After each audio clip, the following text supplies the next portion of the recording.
बिस्मिल्लाहिर्रहमानिर्रहीम। चलते हैं बेटा 10 क्लास अपने नेक्स्ट क्वेश्चन की तरफ। क्वेश्चन नंबर 3 जो कि है हमारे पास x into x plus one plus x plus divided by x equal 6। As usual we have right solve then we have repeat our question. अब बेटा पिछले सवाल में मैंने आपको हवाला दे दिया था कि अगर हमारे पास काउंटिंग वाला नंबर नहीं होता, गिनती वाला नंबर नहीं होता, तो हम उसको क्या करेंगे, उसको कैसे मल्टीप्लाई करवाएंगे। अब जाहिर है कि दोनों आपस में मल्टीप्लाई तो भी नहीं हम कर सकते ना। इसको हम क्या करेंगे कि इनको अलग अलग ब्रैकेट में फिलहाल हम लिख देंगे। ठीक है जी, अलग अलग ब्रैकेट में। जैसे x प्लस वन एक वैल्यू तो मैंने इसको अलग ब्रैकेट में डाल दिया, x था इसको मैंने एक ब्रैकेट में डाल दिया। स्टेटमेंट हम वही डालेंगे, मल्टीप्लाई बाय बोथ साइड। अब ये जो पहली पूरी वैल्यू थी, इस पूरी वैल्यू को उठा के मैं यहाँ पर ब्रैकेट में राइट कर दूंगी, जो कि है x into x plus one. और ये जो दो नंबर थे हमारे मल्टीप्लाई फिगर, इसको हम यहाँ पर सेपरेटली राइट कर देंगे। ठीक है जी। अब ये देखेंगे बेटा आप, तो यहाँ पर ये तीन ब्रैकेट्स आ रही हैं, यानी कि ये एक रकम आ रही है और ये पूरी ब्रैकेट आ रही है, तो इन दोनों के दरमियान में कोई भी साइन नहीं है। यहाँ तक डन हो गया। आगे बेटा यहाँ पर देखेंगे क्या साइन था, वो हम साइन लगा देंगे। अगेन हमने जिसे मल्टीप्लाई करवाना है वो हम नंबर्स लिखेंगे, जो कि है x plus one bracket close into x into हमारे पास वैल्यू क्या बची आ रही है, x plus one divided by x bracket close equal, क्योंकि हमारी स्टेटमेंट है both side multiply by both side, तो यहाँ पर भी हम सेम वही नंबर डालेंगे, जो कि है x plus one into x multiply 6।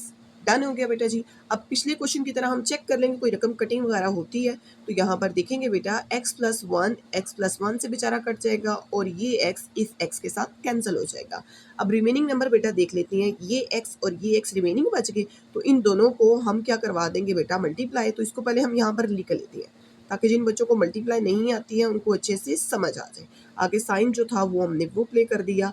अब यहाँ पर बच्चे क्या आ गया, x प्लस वन और दूसरा क्या आ गया, x प्लस वन। अब ये दो ब्रैकेट एक साथ आ गए, इक्वल का निशान लगाएंगे। ये ब्रैकेट सिंगल जो है x प्लस वन, पहले मैं इसको लिख लूंगी। इन दोनों वैल्यू को आपस में मल्टीप्लाई कराएंगे तो बेटा हमारे पास आ जाएगा 6x।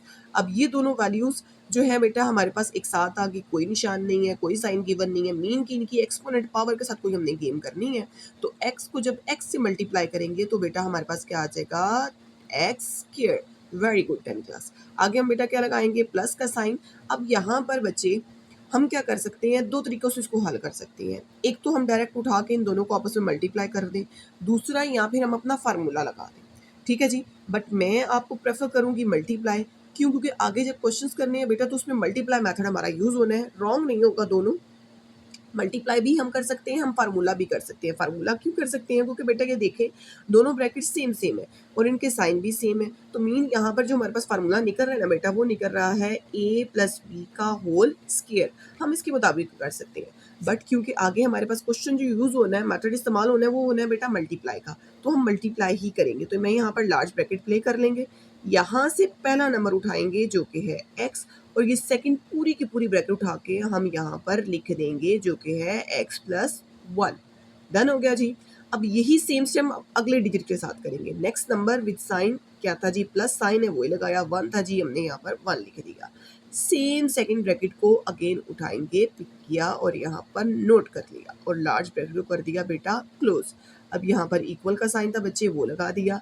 अब ये 6x जैसे पिछले क्वेश्चन में आपने मल्टीप्लाई किया था, सेम वही कि 6x को पहले नंबर के साथ फिर 6x को दूसरे नंबर के साथ क्या करवाएंगे, मल्टीप्लाई। तो 6 1s are 6 आ गया, x और x इनकी पावर 1 1 है, तो दोनों की पावर जब प्लस होगी तो बेटा क्या आ जाएगा 2। अब यहाँ पर साइन क्या आ जाएगा बच्चे 2, 6x 1s are 6x। यहाँ तक समझ आ गया जी, बड़ा आसान सा था बेटा। अब ये पहली वैल्यू एज इट इज लिख देंगे, एक्स स्क्वायर, प्लस का साइन लगाएंगे। अब ये लार्ज ब्रैकेट की जगह पर हम स्मॉल ब्रैकेट अपनी कन्वर्ट कर देंगे। अब ये जो स्टेप हमने यहाँ पर किया है, यहाँ पर दो दफ़ा हमने रिपीट कर लेना है कि जी एक्स को पहली रकम से फिर एक्स को दूसरी रकम से मल्टीप्लाई करेंगे, तो एक्स एक्स सर बच्चे क्या आ जाएगा, एक्स का स्क्वायर। आगे साइन कौन सा था, प्लस का, हमने वो लगा दिया। एक्स को 1 से मल्टीप्लाई किया तो एक्स 1s are एक्स आ गया बच्चे।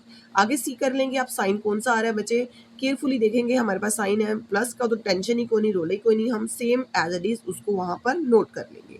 अब 1 आ रहा है बच्चे, सेम स्टेप जो हमने यहाँ पर किया, यहाँ पर किया, हमने वही प्रोसीजर वही प्रोसेस इस 1 के साथ भी करना है। ये स्मॉल मल्टीप्लाई आपकी आ रही है, तो 1 को पहले x से मल्टीप्लाई करना है, फिर 1 को अगले नंबर से मल्टीप्लाई करेंगे, तो 1 x जार एक्स, ये आ जाएगा बच्चे। अब प्लस प्लस इक्वल टू क्या होता है बेटा, प्लस। अब 1 को 1 से मल्टीप्लाई करेंगे तो हमारे पास क्या आ जाएगा बच्चे, 1 आ जाएगा, ब्रैकेट हो जाएगी क्लोज और इक्वल लगाकर 6x² प्लस x आ जाएगा। यहाँ तक मुझे उम्मीद है कि आप सबको आराम से समझ आ गया होगा। आगे बेटा x² एज इट इज आ जाएगा, प्लस का साइन, ये x² था। अब ये दोनों रकमें एक जैसी हैं, यहाँ पर फर्ज कर लें आपके पास, फर्ज क्या जनरली बात है बेटा कि कभी कोई भी डिजिट ना हो तो क्या होता है, 1 होता है। तो 1 को 1 में ऐड करवा देंगे तो बच्चे क्या आ जाएगा 2, और x एज इट इज लिख देंगे, साइन प्लस का है हमने वो लगा दिया और प्लस आ गया बच्चे 1। याद रखिएगा बेटा, क्योंकि हम इन दोनों को जमा कर रहे हैं, प्लस कर रहे हैं। जब प्लस कर रहे हो तो एक्सपोनेंट पावर को नहीं छेड़ा जाता, सिर्फ साथ में जो किया गया नंबर है उसको ही हम टचअप करते हैं। इक्वल का साइन लगाया हुआ था, इक्वल को रिमूव करेंगे। अब यहाँ पर की जो सारी वैल्यू थी ना, इसको हम ले आएंगे अपनी लेफ्ट साइड पर। तो ये 6 के साथ कोई निशान नहीं था, जमा का निशान था। तो जब इधर आएगा तो ये क्या हो जाएगा बेटा, -6x²। ये प्लस था तो ये कन्वर्ट हो गया माइनस में, यहाँ पर आ गया 6x = 0। यहाँ तक मुझे उम्मीद है आपको समझ आ गया हो।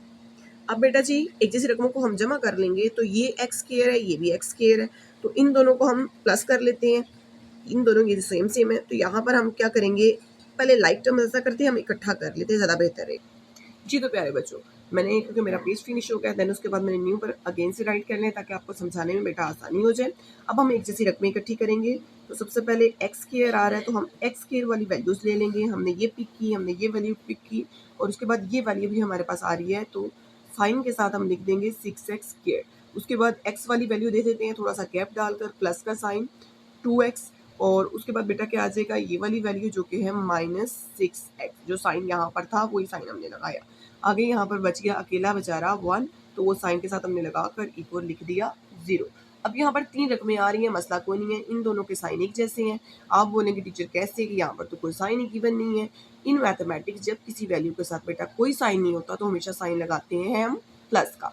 तो प्लस प्लस ऑलवेज प्लस। तो 1 में 1 ऐड करेंगे तो बेटा क्या आ जाएगा, 2x² -6x, इसको एज इट इज डाल देंगे, प्लस माइनस माइनस, यहाँ पर आ गया 4x, बड़ी रकम का निशान लगाएंगे जो कि है बेटा माइनस का, और ये +1 एज इट इज, इक्वल का साइन लगा के बेटा 0।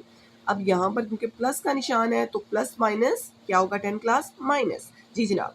तो 6 में से हम 2 निकालेंगे तो बेटा क्या बच जाएगा, -4। माइनस क्यों लगाया है, क्योंकि भाई बड़ी वैल्यू 6 है ना, उसके साथ माइनस है तो इसलिए हमने माइनस लगा दिया। आगे -4x + 1 इक्वल क्या आ जाएगा बेटा 0। अब क्योंकि माइनस है तो हम ऐसा करते हैं, इसको बाहर बेटा कॉमन ले लेंगे, कॉमन ले लेंगे। यहाँ पर आ जाएगा 6x - 4x + 1 = 0। जब माइनस लिया कॉमन तो क्या हुआ, उसकी रिप्लेस पर अंदर वाले सारे साइन हम चेंज कर देंगे। तो बेटा हमारे पास क्या आएगा, 4x² + 4x - 1 = 0। तो ये भी क्या है हमारे पास, it's quadratic equation, and this is our answer.